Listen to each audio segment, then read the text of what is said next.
Olá, sejam todos bem-vindos mais uma vez ao canal Aprendendo Matemática com o Mestre Canelas.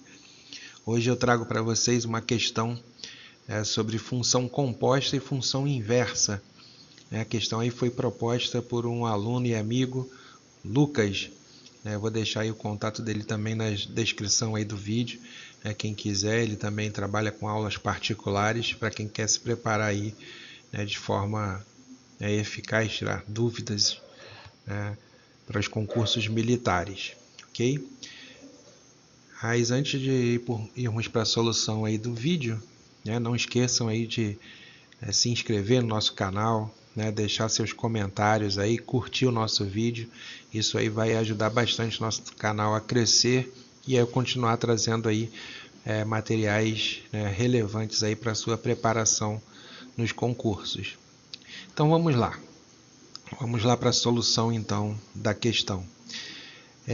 Nesse caso, nós temos aí uma função complexa. Repare que normalmente a gente trabalha, nível aí de ensino médio, apenas as funções reais. Mas nesse caso aqui ele está citando aí as funções complexas. Então, a função vai do conjunto C em C. Então, domínio complexo e o seu contradomínio também é um número complexo. E essa função é definida por uma parábola, x² mais 6x mais 6. E aí pede para a gente considerar as soluções da equação, que é formada pela composição da função f com ela mesma 3 vezes, f composta com f, e esse resultado igual a 253. E aí a gente tem aí uma série de quatro afirmativas, e verificar aí qual delas são verdadeiras e quais são falsas.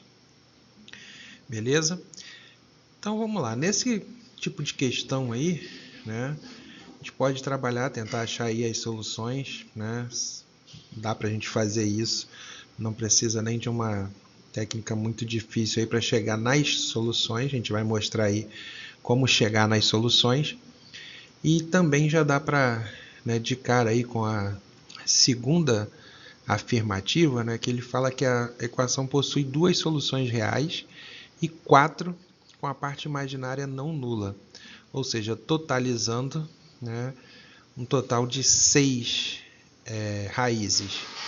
Porém, a gente pode prestar atenção que a gente tem uma função composta com ela mesma 3 vezes. Então, a função quadrática composta com outra função quadrática vai dar uma função polinomial de grau 4.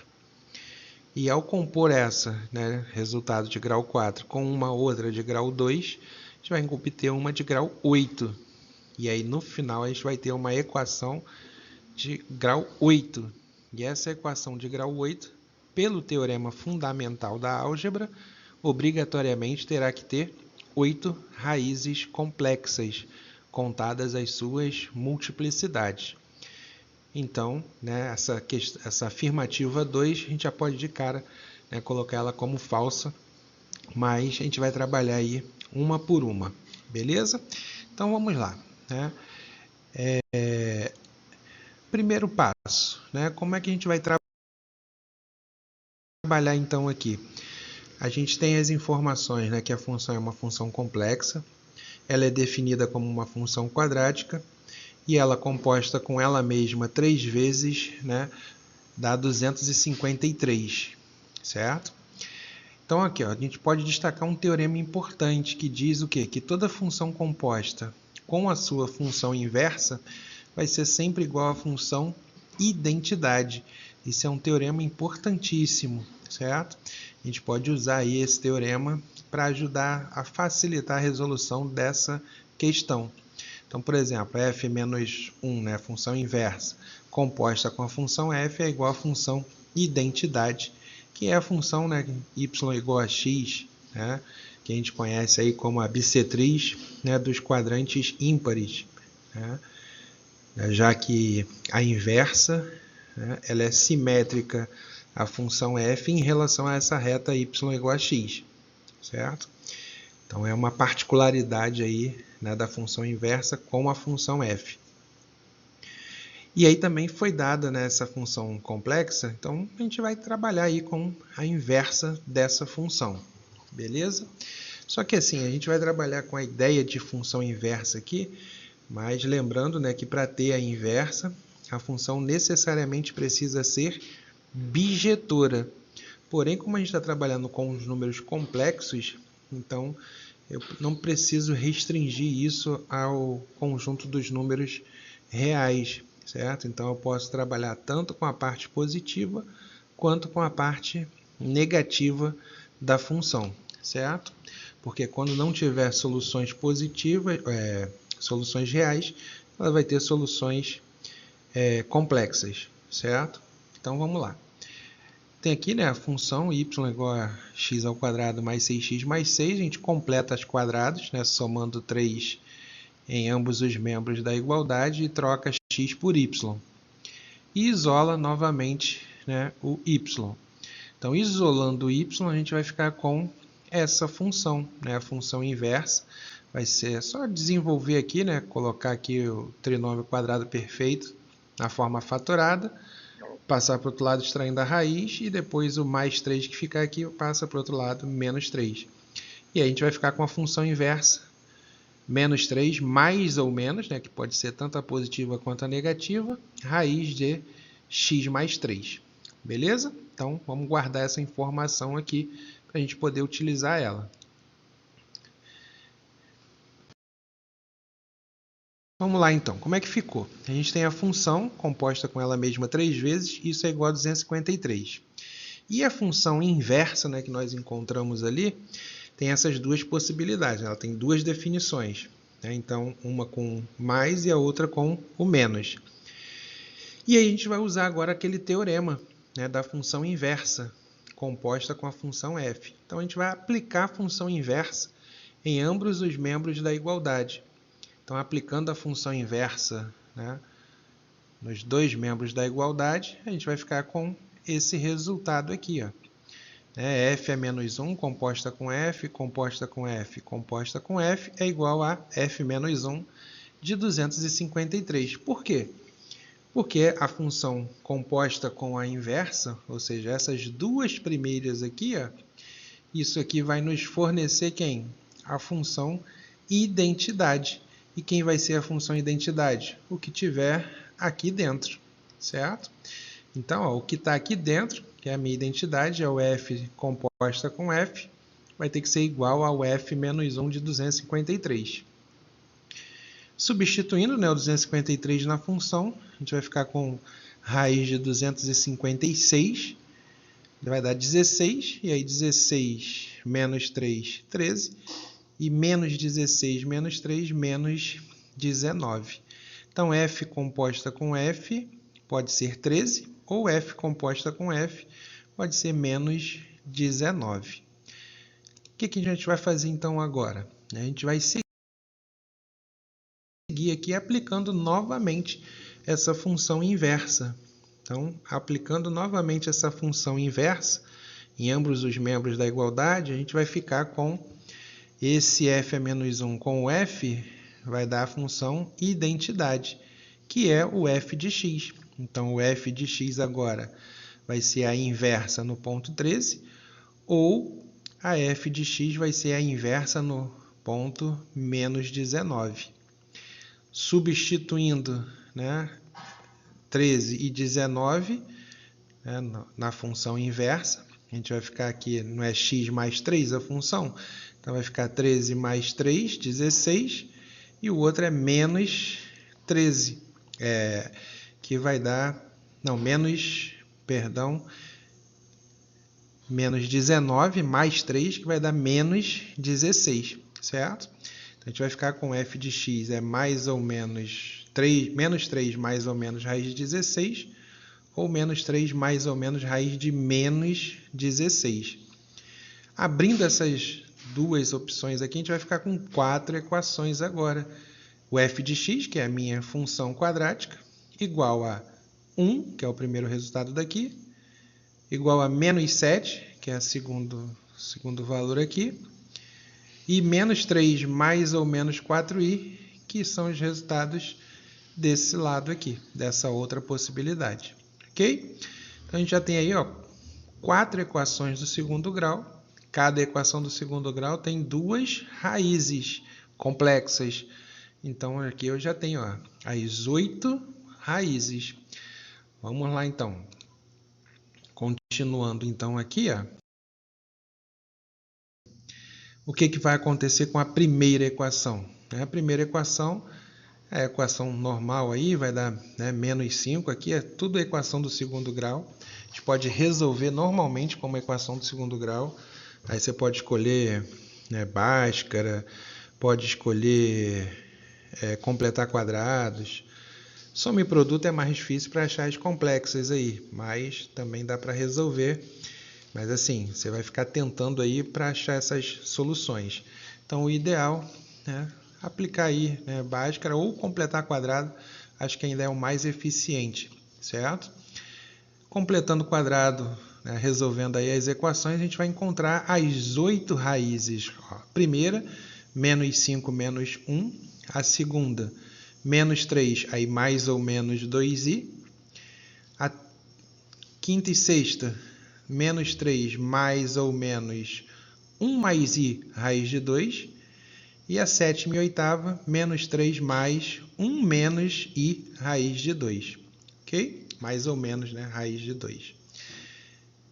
Mais ou menos 1 menos i raiz de 2. Certo? Tem o mais e tem o menos. Então, agora com as, né, 8 raízes aí, a gente consegue agora, né, analisar tranquilamente lá as soluções. As afirmativas para saber, né, quais são as afirmativas verdadeiras ou falsas. Então, a primeira afirmativa diz o quê? Que as soluções da equação têm mesmo módulo. Quando a gente resolve uma equação, né, polinomial, né, de grau 8, né, o que acontece quando a gente resolve a equação polinomial de grau 8? A gente vai obter exatamente, né, 8 raízes complexas, contadas as suas multiplicidades, e elas formam, né, um polígono que vai estar com os pontos equidistantes, né, de um determinado, no caso determinado em relação à origem, certo?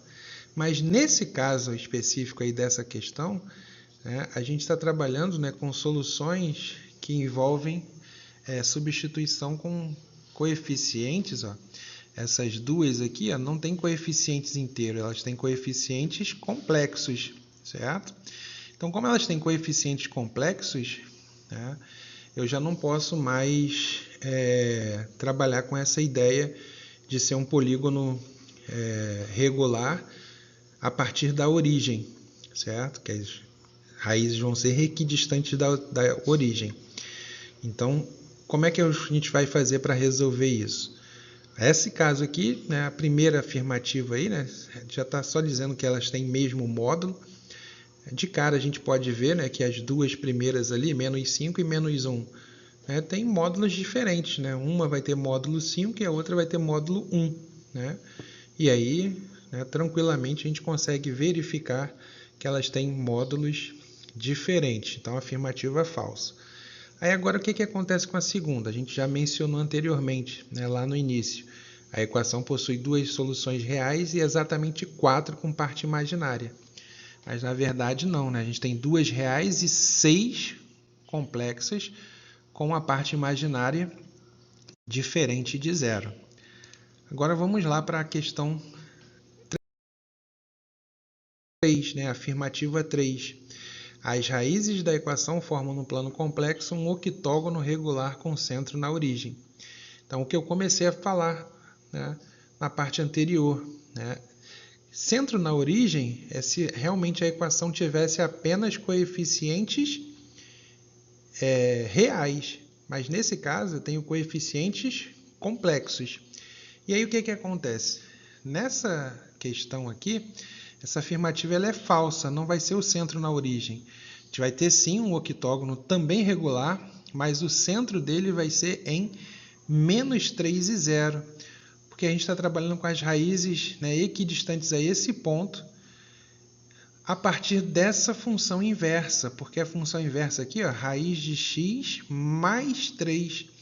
Então, meu centro aqui, ó, ele se deslocou, né, 3 unidades, né, o centro da minha função aqui, né, a função base, né, x mais 3. Quando a gente soma alguma coisa no x, a gente faz uma translação, né, horizontal. E nesse caso aqui, o mais 3 representa uma translação horizontal de 3 unidades para a esquerda. Ou seja, vai parar no menos 3, é o novo, né, centro, ou seja, o novo eixo de simetria, né, para essa função aqui. Beleza? E aí o que acontece? Nesse caso, né, a afirmativa é falsa, porque a gente não vai ter aí, né, o centro do octógono na origem. Certo? O centro do octógono vai ser no ponto menos 3 e 0. O que a gente pode ver a partir dessa figura agora para analisar também a afirmativa 4. Ó, repare aqui, eu coloquei os vértices, né? Cada um A, B, C, D são cada uma das raízes, as 8 raízes complexas. Então aqui a gente está no plano complexo. Então, no plano complexo, A, B, C, D, E, F, G e H são as minhas raízes, certo? E o centro, né, está no menos 3. Só verificar, né, que o menos 3 aqui vai ser o ponto equidistante de todas as raízes, beleza? E aí o que acontece com o módulo? Né? Agora, a partir, ou seja, a distância do menos 3 a cada uma dessas raízes. Essa distância do menos 3 a cada uma das raízes é sempre igual a 2, que é o diferente. Por exemplo, o módulo, por exemplo, do primeiro complexo, que é o A, ó, o módulo 1, que é essa distância aqui. Aí do segundo, da origem, até o 5, até o menos 5. Né? Então, 5 unidades. E aí a gente vai tendo aqui, né, diferentes módulos, beleza? Cada um deles aqui. Só que como a gente colocou agora aqui, né, o centro no ponto menos 3 e 0, a gente consegue agora traçar esse triângulo, porque ele pede o quê? Qual a figura formada pelas raízes da parte imaginária maior que 0, ou seja, parte imaginária positiva. A figura formada vai ter área igual a 2, que multiplica a raiz de 2 menos 1. Então, na verdade, ele está querendo apenas a área desse triângulo BCD, certo? Então, vamos lá. Se aqui é 2, né, que é fácil de ver, né, já que é um octógono regular, isso aqui é 2, certo? Para cá também é 2, e esse ângulo interno aqui, ele é um ângulo de 90 graus, é um ângulo reto. Né? Então, é um triângulo, retângulo, isósceles. Então, se os catetos medem 2, a hipotenusa mede 2 raiz de 2, que é a base do triângulo que a gente está querendo. E quem vai ser a altura desse triângulo que a gente está querendo? Ou seja, esse pedacinho aqui, né? Para a gente poder calcular aqui a altura. Ó, daqui, né, do ponto O até o ponto C, vale 2. E essa altura aqui vale raiz de 2. Então, isso tudo aqui é 2. Então, o pedacinho que a gente está querendo, né, vale 2 menos raiz de 2, certo? Então, a gente já tem a base e a altura. Tendo a base e tem a altura, eu consigo calcular tranquilamente a área do triângulo, que vai ser quem? 2 raiz de 2, que é a base, multiplicar a altura, 2 menos raiz de 2, e aí dividindo tudo isso por 2. O que sobra, né, simplificando, né, e arrumando aqui os termos, é 2 que multiplica a raiz de 2 menos 1, uma unidade de área. Certo? Beleza? E aí, então, agora a gente tem aí a solução, né, da questão. Né? A primeira aqui eu tenho que é falsa, né, como a gente analisou, as soluções não tem mesmo módulo. A equação não tem 4 complexas com parte imaginária, tem 6 com parte complexa imaginária. Forma um octógono não com o centro na origem, é no centro menos 3 e 0. E a última é que é verdadeira, que é a única que é, né, dessas sentenças que é verdadeira, que é a área daquele triângulo que nós vimos aí nesse penúltimo slide, certo? Então, vamos lá, a gente tem aqui, ó, primeira, segunda e terceira, ele está pedindo para indicar as afirmativas incorretas, ou seja, as falsas. Então, 1, 2 e 3 são as afirmativas falsas, são as afirmativas incorretas, beleza? Espero que vocês tenham gostado e até o próximo vídeo. Grande abraço!